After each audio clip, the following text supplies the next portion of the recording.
12 seconds to go in the game. Niners lead by 4. He'll fire to the right side. The Lions come to town as the Vikings prepare for only their second divisional game of the year. So let's talk about it, and let's begin with this injury report. It's sickening. So many injuries up and down the field for the Vikings. Maybe the worst up and down total injury report I've ever seen.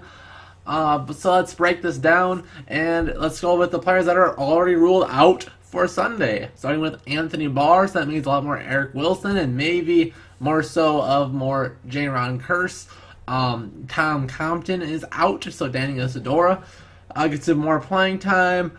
Rock Thomas is out, which doesn't sound like a big deal, but that really does mean very limited depth at running back right now, assuming Dalvin won't play. It's Latavius and Mike Boone. So if one of those gets hurt, we'll be in some trouble. Might just see some more CJ Ham carries throughout the game. And let's talk about Dalvin. He is questionable for the game. If I'm a betting man, I think he's basically out. They'll let him rest until after the bye, and we'll roll second half of the year with Dalvin 100% healthy, and he'll look a lot like he did the first 4 games of last year.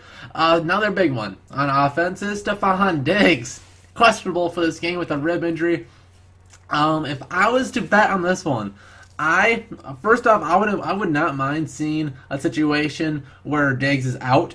I'll get to that later. But with Stephon Diggs, I would not be too upset if they just have him on 3rd and long, really deep passing situations, second or 2-minute offense situations. Just limit his reps, and that should protect him enough. And so we have that other weapon on the field when we need it the most. Otherwise, limit him as much as you can in the game. But if he doesn't play, I think we'll be okay. Linval was dinged up in practice a little bit, but he should be playing. Riley Reef is questionable. Xavier Rhodes is questionable as well. This one, if Xavier doesn't play, I think it's fine. Marvin Jones burns him the way I burn my toast. So I'm just fine if we have no Rhodes. Sendejo is questionable. Sendejo is pretty tough. I think he'll probably play. So that's pretty good here. Finally getting some guys back, but I'll have guys hurt, which is a really good thing. The bye is next week. All these guys should be almost 100% by the next game against the Bears. But the Lions aren't 100% either. Ezekiel Ansah, their probably best pass rusher, defensive end, is questionable for the game. Tyler Lang, a guard that I wish the Vikings would have went after, is questionable as well. Jalen Revis-Maben is doubtful for the game, and Theo Reddick is on here as well. They're kind of number 2 running back. He had full practice. He should play. And the biggest injury for them is Darius Big Play Slay, probably the best player on their defense, and he's questionable for this game as well. So injuries on both sides, but a lot more on the Vikings. So let's break down the Lions. Big picture, pretty bad. They're worse in the division, but the division is really close. They're 3-4. They're in the 18th ranked offense, averaging 24 points a game. They get 373 yards. They pass the ball for 263 yards. And a team that sucked running the football is averaging over 100 yards at 16th ranked at 109.7 yards a game. And that's all set up. Rookie runner, Kerryon Johnson, who I think right now is currently the best running back in the NFC North, has 77 carries for 466 yards and a huge 6.1 yards per attempt, along with 71. Only 1 touchdown is the only real knock on him, but one of the best complete runners in the whole NFL, and kid does it all. He has the speed, he has the vision. The vision is probably the most impressive thing, especially for the rookie. So that's really good, and that'll be tough to defend. The Garrett Blunt's kind of their short yardage, Matt Asiata style touchdown guy. Only 60 carries for 170 yards is pretty bad. Only 2.8 per carry, but 3 touchdowns is okay. But the Lions are known for their passing game, and Matthew Stafford has been okay this year, but they've seen a lot better. 253 pass attempts. He completed 171 of those for 67%. That's pretty good. He's throwing 14 touchdowns to 6 interceptions. Is okay, and a 98.5 rating. So, okay, Matt Stafford, but these numbers that we've seen in the passing in this year in the NFL, this puts him on like kind of a below average type stat sheet. But the receivers, luckily, no Golden Tate. They traded him, thank God. So that's why one of the best defenders, one of the worst options for the Vikings to defend, because he was really good. But currently their leading receiver is their second-year receiver, Kenny Galladay. 30 receptions for 477 yards, 3 touchdowns. Really solid young receiver. Marvin Jones, a guy that just eats up Xavier, 26 receptions for 387 yards, 5 touchdowns. So it'll be very interesting to see how probably Trey Waynes does against Marvin Jones, who, even though Kenny Galladay is leading there in receptions, Marvin Jones is the face of the receiving game. So if we stop him, we should be okay. But it'll be tough. Xavier struggles. If Xavier plays, which he might, just in the sense of, hey, he doesn't want to, he's sick of watching this guy beat him, and the competitive nature that he has might take control, and he might play just so he can see if he can finally get a good game against Marvin. But if he doesn't, Trey Waynes might have to double cover him with Sendejo or Ilaka, whoever's playing back there. And Kenny Galladay against Holton Hill. Let's see how that goes. Otherwise, Kerryon Johnson against a good receiver too. 21 catches for 158 yards. The Vikings have been horrible against these receiving backs. Theo Reddick is their number one receiving back. 23 catches for 138 yards. So those two will be really, really tough. Luke Wilson, their tight end, 9 for 58. It's not been used a lot at all. But the Vikings have sucked against tight ends, so they might go to his way a little bit more in this game. But I'm not really feeling it. I think the Vikings will stop the run. Linval's good to go. Sheldon Richardson's a beast. No, Anthony Barr sucks a little bit in the run game.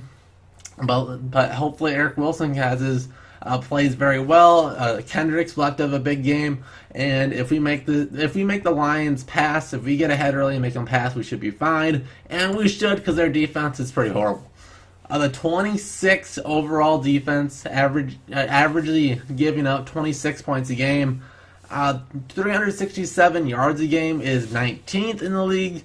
They are good at defending the pass, and that's mostly because of big play Darius Slay. 223 pass yards a game is 7th, but you can run all day on them. The literal worst team in the league, 32nd ranked rush defense at 144.6 yards a game. So, what do the Lions do? They say they suck at run defense. They pick up one of the best defensive tackles in the league in Damon Harrison. So, Snacks Harrison will be tough against the middle of the Vikings offensive line.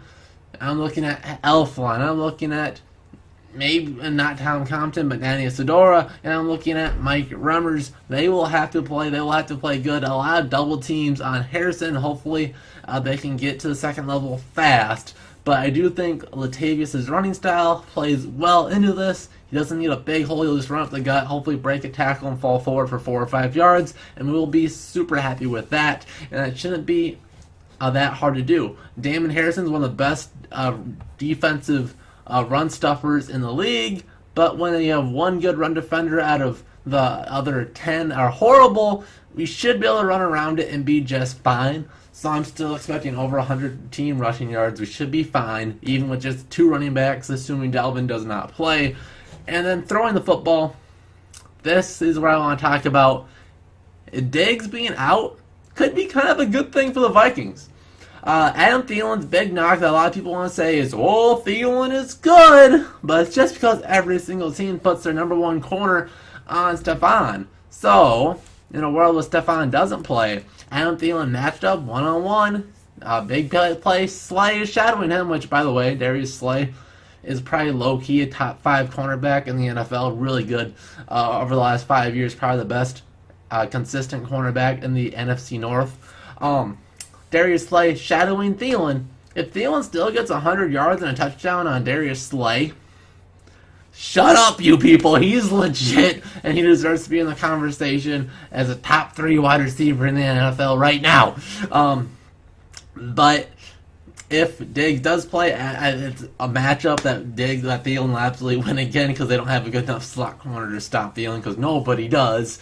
But I am excited for that, and if Diggs doesn't play or is very limited, that means a lot more playing time for Treadwell and Aldrick Robinson. I just really want to see if one of those two will be willing to step up and say, hey, we are the guy, we are the third best receiver on this team, because both of them have been kind of in limbo. Aldrich's been catching touchdowns, but that's about it. Laquan's been very good at run blocking on those screens and in the run game. It makes occasional underneath passes we've seen the last couple of weeks. The drops haven't been an issue, so over the last couple of weeks. I want one of those two to step up, and if Diggs is hurt, this is a really big chance. But it might just be a bigger chance for Kyle Rudolph over the middle of their field, especially if you get a run game going, which the Lions always do. Latavius up the middle will set up the play action to Rudolph to Thielen. Maybe Treadwell, who's kind of more of a receiving tight end than he is wide receiver anyways.